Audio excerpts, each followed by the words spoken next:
ইতিমধ্যে আজি 3 দিন একেৰাহে আমি ভোগালী বিহু উৰুকা বজাৰ বুলি দোকান দিছিলোঁ আৰু এতিয়া গৈ গৈ অন্তিম মুহূৰ্ত পাইছে আৰু আমি দোকানখন সামৰিবলৈ লৈছোঁ। গতিকে আপোনালোকক দেখাইছোঁ, এয়া আমি দোকান সামৰি গৈছোঁ। মোটামুটি প্ৰায় বস্তুৱে আদায় হ'ল। নমস্কাৰ দেই, আমি ভোগালী বিহু শুভেচ্ছা জনাইছোঁ। আজি আমি ঢেকীয়া পৰিয়াল তৰফৰ পৰা এই ভোগালী বিহু সৰু মোৰ দোকান এখন দিলোঁ।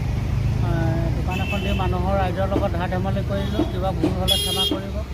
যদি আপোনালোকৰ আশীৰ্বাদ থাকে অহা বছৰ নিশ্চয় আপোনালোকক লগ পাম আৰু দেই। নমস্কাৰ। সকলোলৈ আমি ভোগালী বিহু ওলগ জনালোঁ আৰু দেই।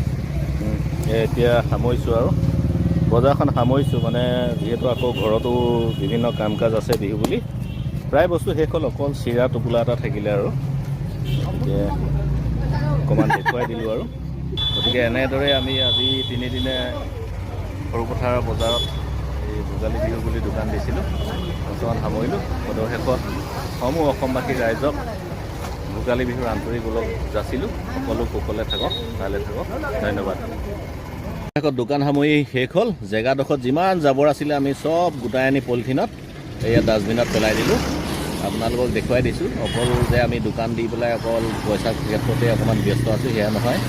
আচলতে যিমানখিনি লেতেৰা হৈছিলে সেয়াও চাফ চিকুণ কৰি এতিয়া আমাৰ সামৰিলোঁ আৰু এতিয়া আমি চব যাবলৈ ওলাইছোঁ আৰু এয়া দেখিছে আমি যাওঁ আৰু এয়া এই পিছফালে বহি আছে অজয় দা, জিনাতুল, এইফালে আমাৰ মণিৰাম আৰু এয়া মই। গতিকে আজিলৈ সামৰিলোঁ। Bye bye. টাটা।